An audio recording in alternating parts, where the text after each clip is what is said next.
Hi everyone and welcome to an all new episode of Team Pumpkin presents Human Behind the Marketers, created by Punctuating. But just for today, let's call it Marketers as we invite the dynamic duo behind Social Samosa with us. Hailing from the blue city of Jodhpur, these two childhood sweethearts had absolutely no idea that at some point in their life they would be running a publishing network together. But like it has been for all us samosas, we didn't choose the samosa life. The samosa life chose us. This episode is a little extra special, and not just because I am interviewing two exceptional professionals, but also because I am interviewing two really good friends who at one point were supposed to give me away at my wedding.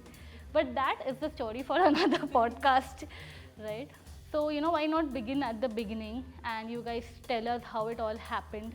And, maybe if there were any twists and turns, if something that happened at BKC Social that you want to talk about, completely up to you. Yeah, you mentioned the keyword about BKC Social. So I think where it all started for us, like the journey of Social Samosa. So I'll take the journey of Social Samosa first and then probably our journey. So Social Samosa had started in 2011. The founders back then were Ankita Gaba and Aditya Gupta, as all of you listening would know. I joined Social Samosa as a freelance writer in 2013. I used to do content on political advertising and marketing back then. And from that time, like I joined them full time in 2014 as a first business person. I helped them set up business across agencies, across brands. 2014 is when Ankita and Aditya exited the company, and from 2015 I've been leading the company for a group of investors from 2015 to 2017. 2017 is when the iconic moment happened at BKC Social, where we decided, like we as in me and the team back then, which included Saloni, Prash who's behind the camera and a bunch of other people, who we decided to sort of take over the company from the investors. And that was, I think, the moment when Mrinil also entered the Social Samosa ecosystem, and we decided to rebuild the company the way we want it, and we decided to give Social Samosa its due. I think from there Mrinil can also share how the journey has been. So for initial couple of years when I joined and when we took over, it was more of cleaning the house, setting a lot of things straight, something that Social Samosa as an organization required, maybe structuring, getting more policies in place, getting more people in place, a lot like that was. So my initial years, so contradictory, that's also year I got married, and that's the first couple of 6 months that like I literally adopted a baby, Social Samosa, and we've been nurturing it ever since. But yeah, from a team of 5 people, besides both of us, 5 to 6 people, we are now a team of 50 people, and our main job was to get more IPs, get from online to offline. Like we did our first Sammy Awards that very year.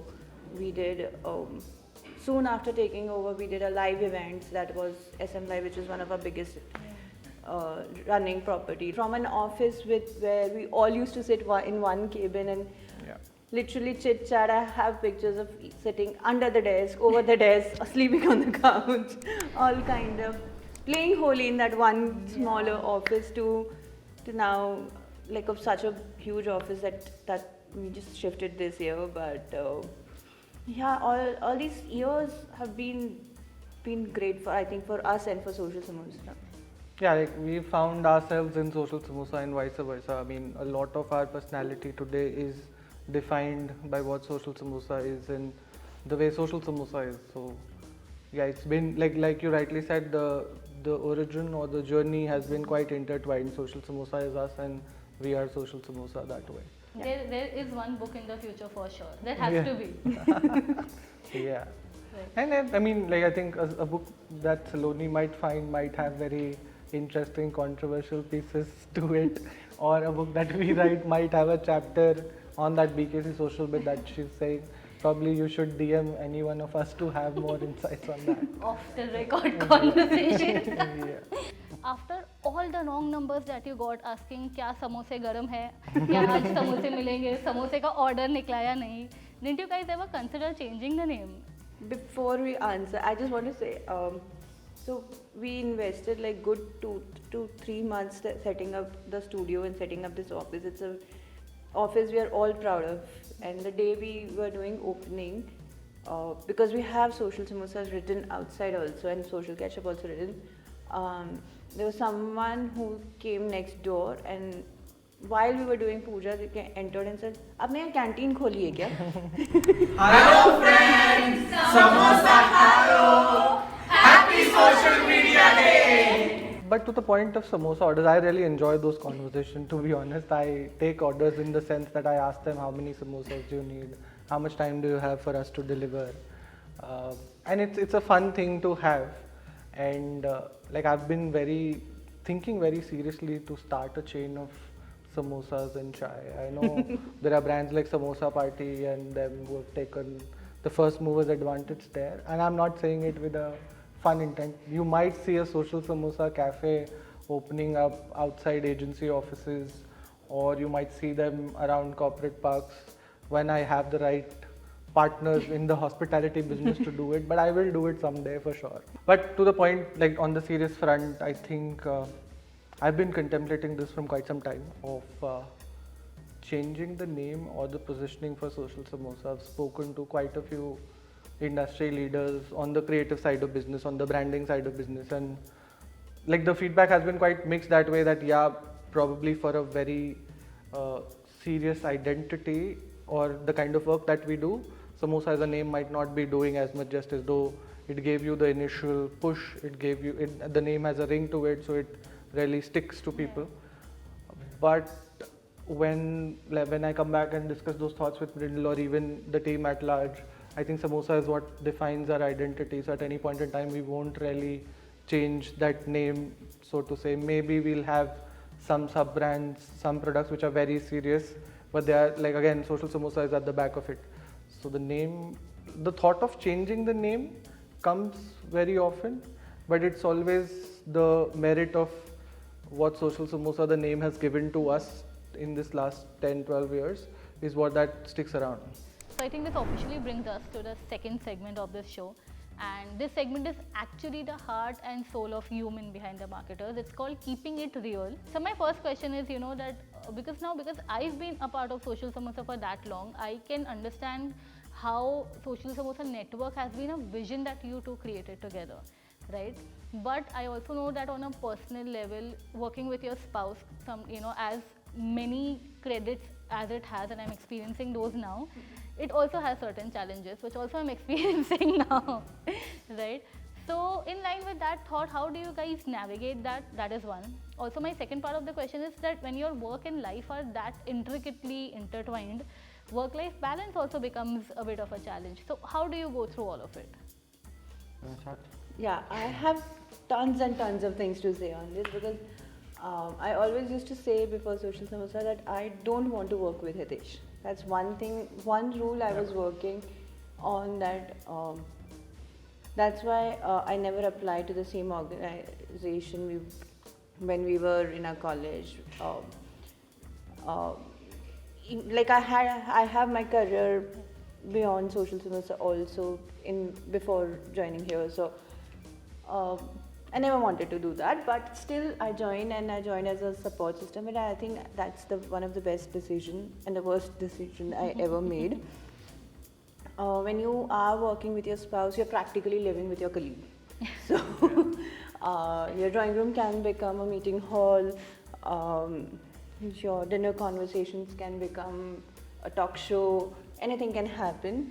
But in that sense, the idea is, while the line gets blurred, while there is the questions of that work-life balance is there, I think why it's the best decision, because the efforts I'm putting into my organization is for my organization. The efforts, the life I'm living as an entrepreneur or as a work person, there is no second person who will understand my pain and my journey and my work struggle or anything, work happiness other than him, because he's also sailing in the same boat. He knows that if I had a fight at office, he exactly knows why I had a fight in office, and I don't have to come back and explain that to him, why my mood is off or my work mood is off.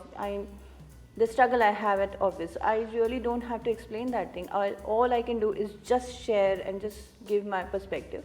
But at the same time, we have to keep in mind that okay, there's a professional and a personal line, both at workplace and at home, because it's honestly, I think we've learned very hard way that after many years that in a conversation that we are having at work, we can't get that personal in that sense. Okay, no, I know where you are coming from. I know you better than, but this is my point. Or I have to be that key. I don't have to make it a private fight in front of the entire office about a topic.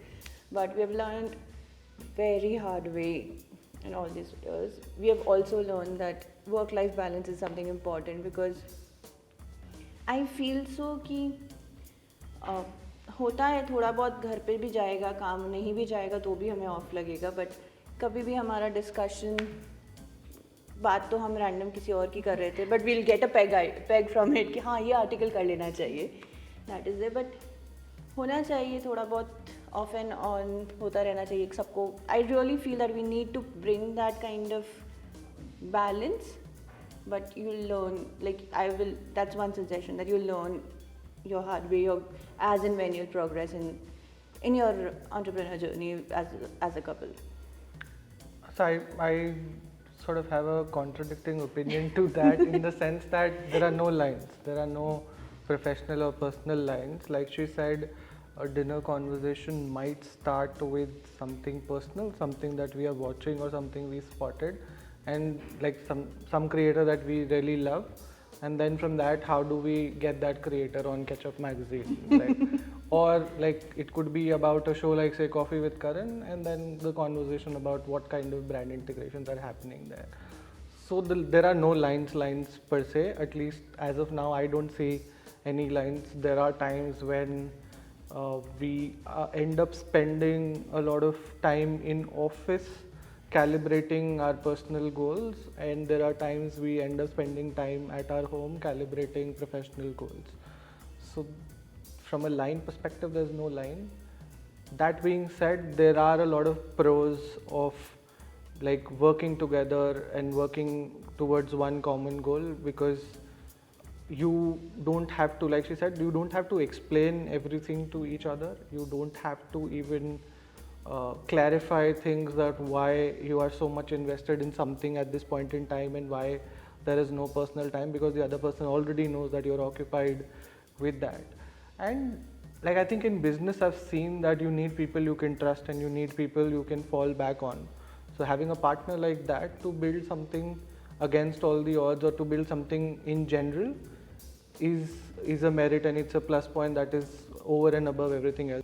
So, Mrinil, we've seen the conversation around women at work evolve a lot. Like I remember since we were doing Super Women like more than half a decade ago, and we used to ask things about more boardroom representation, and we used to ask about things like shattering the glass ceiling and all of that.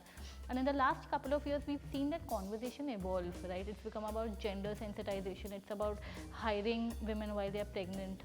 It's even become about being more sensitive towards the non-binary, members of the industry and all of that, right?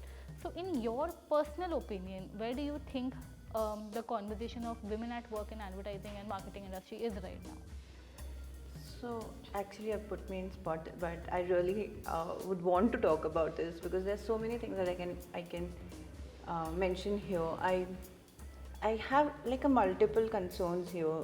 So when you're working in industry like A&M, not just in A&M, in any industry, women right now what they're facing is, even if they are at the top position, there are very few people who take her seriously. It's like her word is not always the last word. That's my struggle. I've seen and I've discussed with people at Superwomen, at different places. Last month also I was having that conversation that a lot of people don't feel that they are comfortable to voice out their opinion. They have to be part of whatever people are saying um, because they've got into this position after a lot of struggle.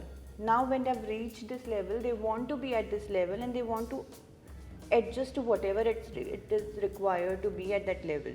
So this is something from the book I read very recently. It's Lean In by Cheryl. She talks about how women at a global organization, even for the matter, that they don't voice out, they don't lean into taking a chance, or they don't lean into becoming what they really want to become in that sense.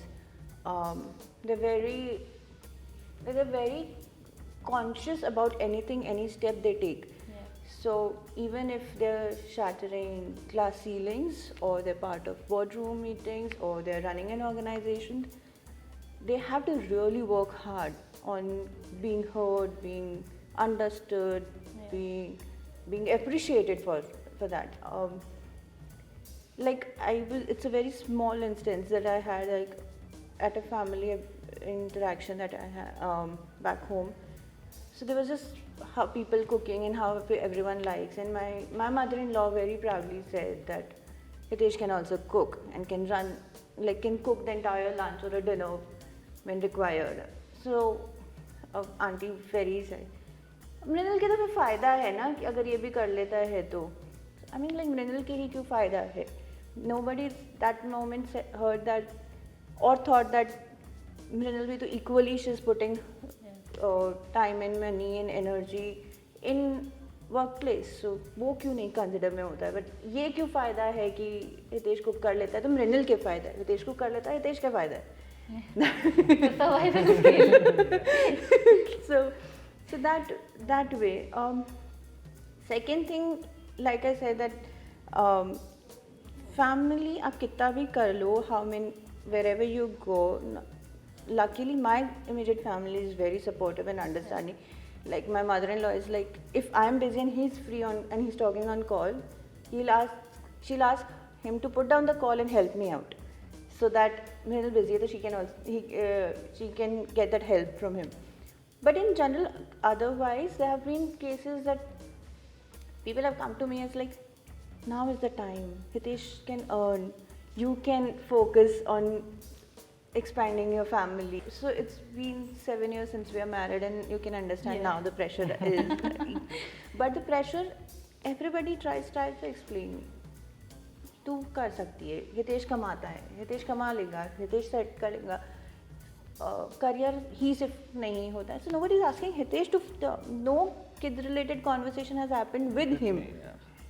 All those conversations happened only with me. Why? It's not only my responsibility. And if I'm saying that okay, we both are on same page, oh no, he's supporting you, but you are being that kind of person who's ignoring this and who's keeping your career ahead and not going ahead with kids and family planning. So that kind of thing is always there. So even if they appreciate that where I am at workplace, they think I have that liberty to take 2 steps back and plan because Hitesh is there, which as a family also it's between us to discuss and plan. But they think that kama lega, yep, it's only my career that is keeping me to plan. So that kind of conversations I think will keep happening because these are very gender sensitive roles. That in nature has made so you and I can't do anything. But in general, I think how far women can go, but this thing that there is a gender biased roles, there is a gender biased society, we are like a million years away from that. Yeah. And actually, I think I also very largely agree to the first point you said, that even in workplace, even if you've reached a certain level, the responsibility of proving yourself lies on the woman. And I don't know why. And because I remember there was this one very prominent agency, and we were attending a press conference, and they were talking about all these post Me Too. They created a committee and all of that, and they kept urging women to come forward. But I personally feel that you can't put that burden on the victim. You can't keep putting that burden on the other gender or anyone for that matter. I think what the industry needs is more of gender sensitization, जो फिलहाल काफ़ी हद तक missing है. So actually, Hitesh, my next question is for you, and I think this also stems from some personal knowledge that I have as a friend and someone who's known you for a long time. So you are a borderline workaholic. Not borderline, I am a workaholic. It's an I didn't want to acceptance. say it, but Yeah, you are a workaholic. And I'll tell you why I'm asking this question. I remember lockdown mein, when we used to do these meetings virtually and all, and we had this one conversation कि सब mental health की बात कर रहे हैं, but physical health की लोग बात नहीं कर रहे कि कैसे झाड़ू पोछा बर्तन करके कमर has gone, knees have gone. And I remember we used to talk about it a lot कि why are people not talking about it? Though obviously mental health is important, but so is this, right? And then COVID-19, maybe all had certain learnings, everyone, not just us, everyone around the world. But now, why am I asking this now? Because in 2024, it feels like the pandemic never happened.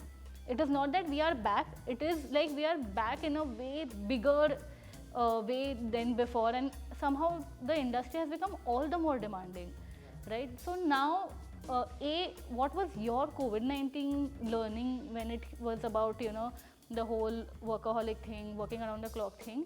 And B, how are you keeping up with that now when things are back to normal plus pro ho gaya hai now that? So, to answer, I think I am not a borderline alcoholic or workaholic. Alcoholic, you're not alcoholic. I know. I am a teetotaler, guys. Yeah, he is the opposite of alcoholic. Yeah, I am a workaholic, and I've been so all my life. I think I remember I was doing this MBA. When we were in MBA, I didn't want to take up jobs, but there was a mandate that you have to do. You have to do these preparation interviews with a panel that will come from the industry, and you have to speak to them. So there was this panel I was interviewing with, and they're like, we would hire you for any role that you were asking for, but there is a problem, and that is something we want to tell you right now, that at any point in time, the way you think or the way you are, you propose to work, you would end up feeling burnt out. I was like, kya baat hai? I'm passionate about things. I don't really care that what is burnout. There's nothing called as burnout that time. This is 2013, 2014. And I still remember the people who had told me that. And cut to, I think 2016, 17, or probably 14 to 17, when I was working for Social Samosa as an employee, things were very nice. I didn't feel burnt out. I was passionate. I wanted to make a mark. But ever since we took over Social Samosa and we started running it, I realized that thing coming to me. I was like, okay, fine. What those people were saying is true. You realize it later, but there are times you feel the burnout. There are times when you feel that this passion which you carry on your shoulder as a tag and as your driving force, it actually bogs you down. It becomes a baggage on your shoulder rather than that tag on your sleeve. So I think during COVID, I realized that, in the conversation that we also had, I realized that there's a lot to life than work. There is when you are closed inside a box, you tend to feel that work is not everything. There are more things to do in life than just work, and whatever definitions of retirement or financial freedom you have, those get revisited, and those got revisited for me also. At a point in time, I told Mrinil also that I want to retire by 35. So that is a moving goalpost. I'm not retiring soon. Maybe 10 years from now, I might think of that. So a lot of introspection happened during that time frame, and I personally got a health situation at that point in time, and that actually told me that I need to switch off more often. I need to spend time on my personal health and physical health to be this thing. I know you all know that how much of a foodaholic person I am. I live for food. There are debates that I'll have with people that life is all about having good food and nothing else. So, I remember we used to have hours and hours of conversation कि कहाँ पे क्या अच्छा खाने को मिलता है. Even now, so I think Mrinil has this entire instance that she keeps sharing with people about me, that I remember people and places by the food. So whether it is a mandir, I would know that वहाँ का कोई prasad is very good and I like eating that. Or whether it is about taking me for a morning hike, she needs to identify a spot where I can have good food. So that becomes a bait for me to do a morning trek. Yeah. In fact, you might not know this, but when you came for our wedding function, Yeah. you recognized my mother-in-law by her fried rice, and Yeah, she still yeah. takes pride in that. Yeah, कि yeah, boss yeah. ने बोला था कि I आपका still- fried rice बहुत अच्छा होता है. I still miss those fried rice. I keep telling people, whenever I eat fried rice, I remember Prash's mom that Yeah. way. And I think even, so I attended Tirtha's wedding, one Yeah. of our colleagues. So Tirtha's wedding, my highlight of that wedding, apart from the good wedding that happened, is that in that Gurudwara, while the wedding was happening, they were serving Kada Prasad. And I was having that. I'm like, wow, this is But, amazing. but you guys have digressed from the point. Yeah. Yeah. Food can take Food, away. yeah. Yeah. So the point being that like I was a foodaholic. I loved food. I would live for food, and then I realized that okay, the food that I'm having is not something which is helping. So now I have very diet conscious routines. I don't eat gluten. I don't eat wheat, maida, whatever. I am on a very controlled diet, so to say. I've lost a lot of weight and I've gained it again. So I think COVID taught me a lot of recalibration on your mental health and your physical health. Mental health as well, in the sense that I was someone that would have a screen time of I think more than 10, 12, 13 hours a day. And now if you check, it's reduced to like about 6, 7, 8 hours. Still it is higher side, but that has reduced. I think I took a good amount of coaching around mental fitness. So switching off phones before sleeping at least 30 minutes prior and not looking at phones for 2 hours. All of those were learnings that I took during COVID times, because I realized that for us to take that, like to do this marathon of building something or to do this marathon of entrepreneurship, more than money, more than passion, you need physical and mental endurance. And I think mental fitness is something which is underrated. Everyone at any point in time should really explore therapy, should explore performance coaches which help you rewire your brain, which help you like control a lot of things which are not in your control otherwise in your day-to-day routines. So that is something that I've learned through that COVID time, and I'm trying to apply it. It's not that I've like achieved that absolute this thing that I can do anything I want, and like I've not achieved that nirvana that okay I can control this and that, but at least I have that self-awareness now. I have to add something that as an entrepreneur I've learned through COVID-19 days. Yeah. Is, it wasn't when it was normal. We used to go to office. There was things that each one of us were designated to do, and everyone was going ahead. But it was only when pandemic happened and we all realized that it's a mental health concern. But still, nobody talked. A lot of people were talking about an employee's mental health, because an employee has to log in and log out and work and then manage home and everything. But nobody talked. Unfortunately, nobody talked about people like us, as startup owners, or an entrepreneur who's there. It's nobody talked about. Okay, if the mentally how we were also processing things was, it was new for us to run an organization of so many people virtually, manage and talk to them. The onus was given on managers and on entrepreneurs that you have to keep your team also happy, you have to give them break, do this and that. Nobody talked about what is going on in our head, because we face financial crunches, all of us, all business owners face that time. So I personally made a thing that I need to communicate that to my team members. If I'm burnt out, if I'm feeling sad, if I am not in a mind state, my team should know that right now I am not in that state, and they should support in that capacity, that okay, they should not come to me in that sense that okay, I should they will not come to me in a sense that okay, they can bring that dumb chotu trivial issue, smaller issues that they can also handle to me in that sense. So I have a very close net in that sense, that I talk to such things about about my mental health to people in my team, but they know me in and out now. And that's something I've learned from pandemic, that my team should know that okay, it's not always rosy. We don't have a deeper pockets that we are not opening up briefcases of money. It's struggles. Each and everyone goes through a different struggle at home, and we stay away from family and a lot of things. But they also now know that okay, there is a human behind in that sense. So yeah.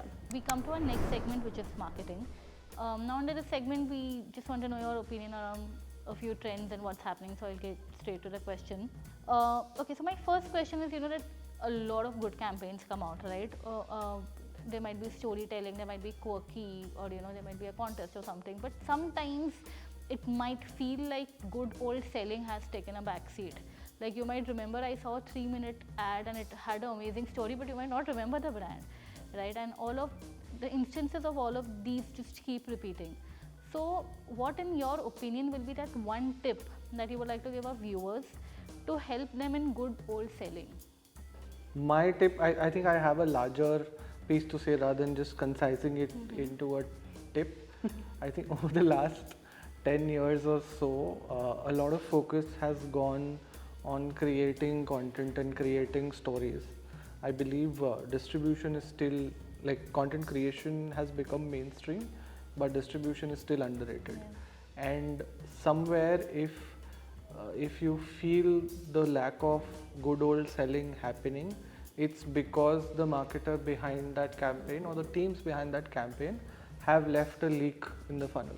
So like an analogy that I'd like to give is that puncher guy that you have for tires, if they're filling in a lot of air into the tire, they feel that the tire is working in the best of its capacity, but there are some leaks there which they need to identify by putting in some water to see if there are bubbles coming out. So like I know of a good bunch of brands who are great with stories and who are great with content campaigns, but they don't have a good performance play to back that storytelling or that investment on the brand. And then there are some brands who focus a lot on performance, but they don't have good brand story to back it up, because both of them go hand in hand at any point in time. Because of digital's growth and advent, a lot of compartmentalization has happened, and that is where the good old selling has gotten lost in that translation, that there are separate teams working on performance, there are separate teams working on brand, and that is why you don't see the outcomes the way it should be. In the past, like the other day we had shared on social Samosa the Airtel jingle ad which was created by A.R. Rahman, and I saw in the comment section on LinkedIn and as well as on Instagram that they switched to Airtel as a connection because of that very jingle. And it's not just one-off comments, like you would find multiple of those comments. So it's not that those campaigns or those stories don't work, it's just that we live in a very complex world, so there has to be a airtight kind of a funnel which completes the loop rather than breaking it at a given point in time. And that needs a very new age, very nuanced marketer to see through that. If I'm doing a good brand campaign and parallelly if I'm running something on ads, there is some attribution that is happening. There is some effect of the brand on my performance, and there is some effect of performance on my brand. So yeah, that is like a very long tip, that you focus more on airtighting your funnel. And actually the funnel is not a funnel anymore, the funnel is a flywheel. So like keep yourself updated with what is happening on these different metrics, so have a larger visualization of what is happening with your brand rather than just focusing on one small piece of it. Yeah, and I actually agree, and I think to one of the points that you said, that a lot of people don't focus on distribution, and even I have observed that. But do you think that with all the algorithms and all the changes that are happening across social media platforms right now, do you think distribution has become trickier of late? Like if the same A.R. Rahman jingle ad were to release today, do you think it would be able to reach the kind of masses it did back then? Because nowadays social media platforms just don't let you, like, it's not that they don't let you, but the algorithms have become, harder. It's become harder to reach those kind of people now. True. So like so each platform has its roof height for a brand or a creator. Yeah. The algorithms keep changing. but you also tend to get newer avenues of distribution. So I'm not saying distribution just on the brand's channels. It's about even finding distribution with content creators who are on the rise. It's about finding distribution with it's not a plug, but finding distribution with someone like a Social Samosa or pages who have, or publications who have that kind of affinity, similar audiences. So you find distribution there. You find distribution with, so I think the flavor of the last 5 years is finding distribution with even meme pages out there. So like there are more avenues to distribution. Maybe some platform might hit a roof height for you, but there might be some other platform that you've not really explored. And obviously a lot of paid spends might also go into that distribution. So to answer your question, that if that Airtel jingle was released or reimagined in today's day and age, I think it might go massively viral also, because you might see people creating reels on that particular jingle. You might see people creating choreography on that particular jingle, and then like the conversation might blow out to another universe in itself. So much so that maybe the product is not that great, but people would just engage with it because like they love that jingle. And I think that's what happened with Cadbury's iconic Recreation. recreation, the World Cup, the cricket ad. I think it, like obviously numbers are dramatically different, because back then the platform of release distribution was also different. But I think it created a much larger impact now with the advent of social media. So With that Cadbury ad is a very classic example in that sense. And in fact, even campaigns like Kan Khajura rotation, I think, and I think I always give that example. And I think because in addition to a good campaign and good distribution, I think they managed to make audience a part of that narrative, where if you're going to give a missed call and they're going to call you back, and you are directly reaping the benefit of it. It is a very tangible benefit that you are, as a consumer, you are seeing. So I think every campaign that happened in that era, I would call it that epic era that was, like even Balbir Pasha for that matter. Imagine so many Instagram pages or YouTube short creators talking about Balbir Pasha in a certain way, and then the campaign like talking about AIDS awareness at length.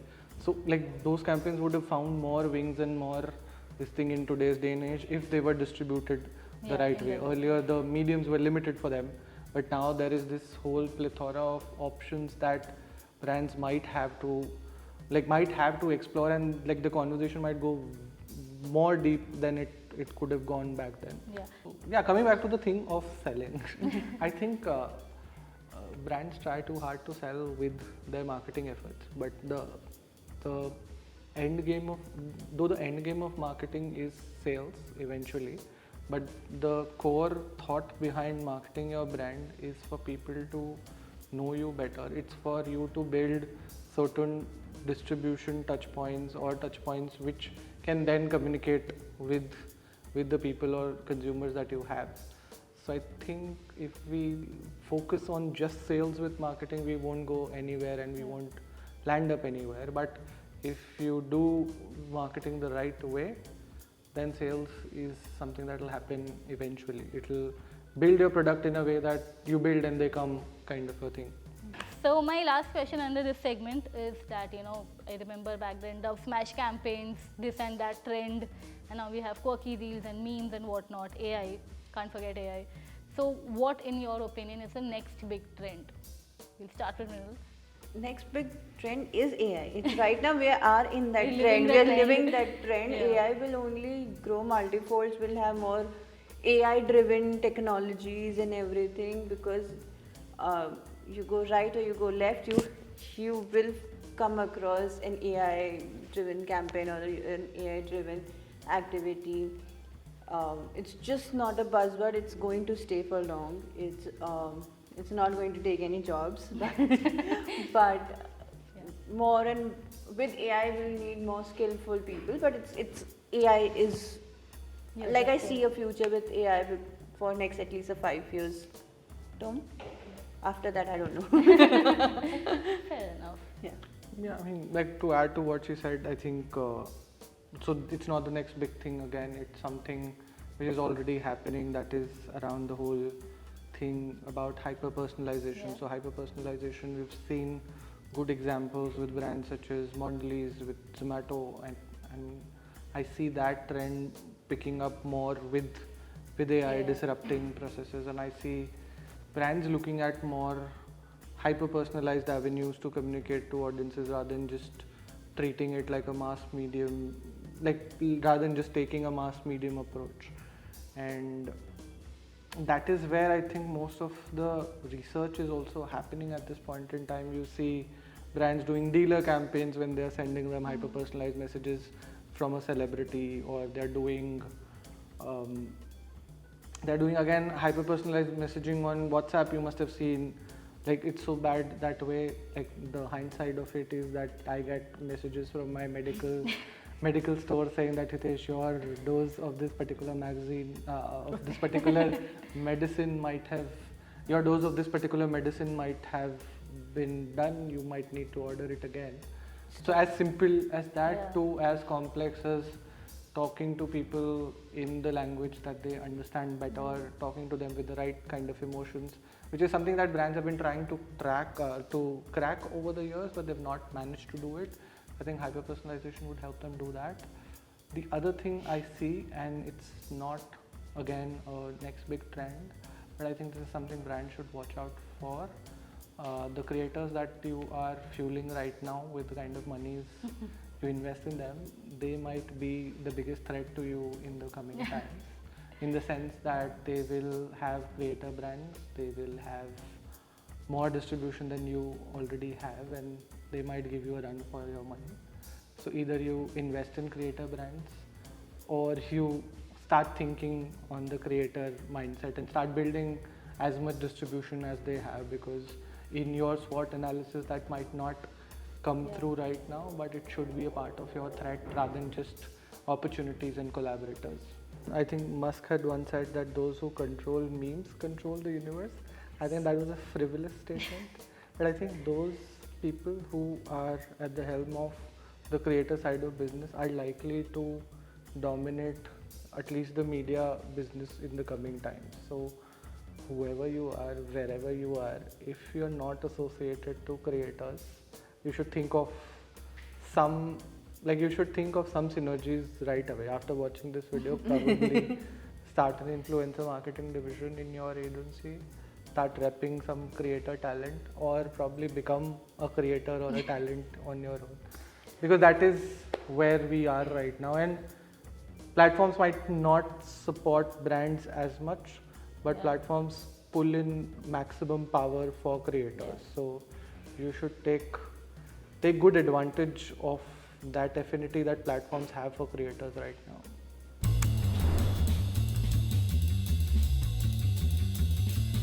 Okay, so Okay, wait. If it's a rapid fire, I need to be in that. yeah. Like Janvi Kapoor ties her hair, I need to be that in pump kind of thing. No? Now I wish I had a bit more controversial question. We can still make it controversial. Let's do it. So one street food you absolutely love, from where and why? Go. So I love mirchi bada from Jodhpur. There's this place called Chaudhary Mishtan Bhandar, and I think that serves the most amazing snacks that you could ever imagine. You should I definitely can vouch go for to. it. You've gotten it. Yeah. So if I say something else other than mirchi vada from Jodhpur, then I'll get cancelled. So it has to be mirchi vada only. But actually, you can एक add Bombay samosas. का भी. Bombay ka it has to be smoked to. It's not like it's in malls that you see, but it's smoked to ka veg cheese momos. One place you go to get away from everything. So for me, it's Dakshinayana. I think I go there and I just doze off. Like, I'll eat good food and then Food all. it's like nirvana. Same For me, it has to be home. Oh, same here. I get that. Okay. One book you're reading right now. So I'm reading the Tata stories from Harish Bhatt, who was the CMO for Tata for the longest of time. I think he's recently retired. But yeah, reading that. Okay. And So I recently finished this Lean-In from Cheryl that I was quoting earlier. But right now I am into reading a lot of entertainment segment kind of books on people. So I read Karan Johar. I'm now reading Shami Kapoor. I have Satyajit Ray in pipeline. So there's so much entertainment segment kind of. one show or movie that you're streaming right now. I think you all can have the same answer here. It's same or it's different also. For us, if same, I think it's the 100th episode, no, 100th rerun of the Big Bang Theory. So we started watching Big Bang Theory again from the first episode where Leonard was very awkward and Sheldon was very awkward meeting Penny. But apart from that, I think some guilty pleasure watching we've done with Dubai Bling second season.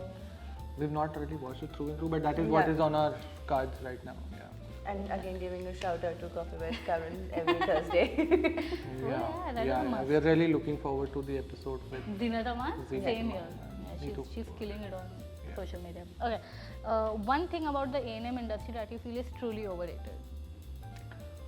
So I think a bunch of things actually. If we have to, then it will go on and on. But to mention one thing, I think cosmetizing as a discipline is quite overrated. When I say overrated, because there are very few brands who actually do on-ground impact, but then there are good amount of brands that do causes just for the sake of it, and that shouldn't be the case, because like that goes with charity, that when you do charity from one hand, the other hand also shouldn't get to know about it. So rather than doing that, telling the world about what you've done and packaging this into a case study for a win at an award is something that is really overrated. If your brand really feels for a purpose, for a cause, then you should do it, but otherwise don't do tom-tom about it. Yeah, don't do cause washing, don't do tom-tom about it. So like your purpose should drive your cause rather than like profits in that sense. Okay, for me, it has to be that the belief that a lot of people are fulfilling their passion in A&M industry, but all they're honestly doing is meeting a deadline. One person in this industry who you go to for advice. So actually I've not had enough mentors in the industry, but I remember good conversations about where social samosa should be heading, or the path with you, with I think Apurva Chamaria. I think he's been a very he's been a very undefined mentor to me. We've not really established that mentor-mentee relationship, but whenever I pick up the call on him, he has something valuable to add. I think same goes with Lloyd. Again, very limited interactions that way, but whenever I meet him, I have something new to think about and chew on. So these are two people, but like from an inspiration perspective, I think whenever I meet Piyush Pandey, that is a different aura in itself, and I think there is something about that man that really pushes you to do better in this industry and tells you that okay, sky is the limit. If someone from Jaipur, Rajasthan can come and own advertising industry, and someone from Jodhpur, Rajasthan can also be a spot in that industry too. For me, the inspiration is this person, because all I've learned from as a journey from an entrepreneur, I've learned from him. All I've learned about the A&M industry, I've learned from him. So he has to be my first and my go-to mentor in terms of everything. Okay, that's again a very warm moment. Nice of you. Okay, last question. Prepare yourself. Yeah. Your one guilty pleasure, and do not lie, because on screen I am accepting my Hajmola addiction, and that is the worst guilty pleasure people can have. So yeah. No, I think for me, like it's not even a guilty pleasure. Like I won't call it a guilty pleasure per se, but I think I have this knack of like completing things that I've started. So whether it is even like a episode, like a series of 10 seasons and 20 episodes, I would do like marathons to complete it. So much so that I would sleep like at 3-4 in the night to watch those, and I get up early morning for just that show, that I'll watch a couple of episodes, then go to work, come back from work and do that routine till that thing is completed.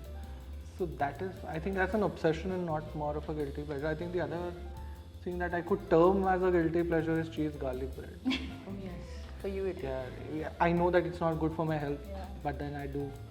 Like, if there is something that I need to squeeze in, then that is what I would. So my guilty pleasure has to be watching romantic films, because I like the happy ending they have, and the Christmas movies. Matlab every year December I start watching a lot of Christmas movies, And luckily my team is also like that. So we have a Christmas movie segment all together, different on Social Ketchup Binge for the same reason, because all of us share that guilty pleasure. And in terms of food, it's Chinese food or Maggi. And as we wrap up, I hope you guys have had as much fun as we did. Thank you so much for being a part of our video series. You guys are the chai to my samosas.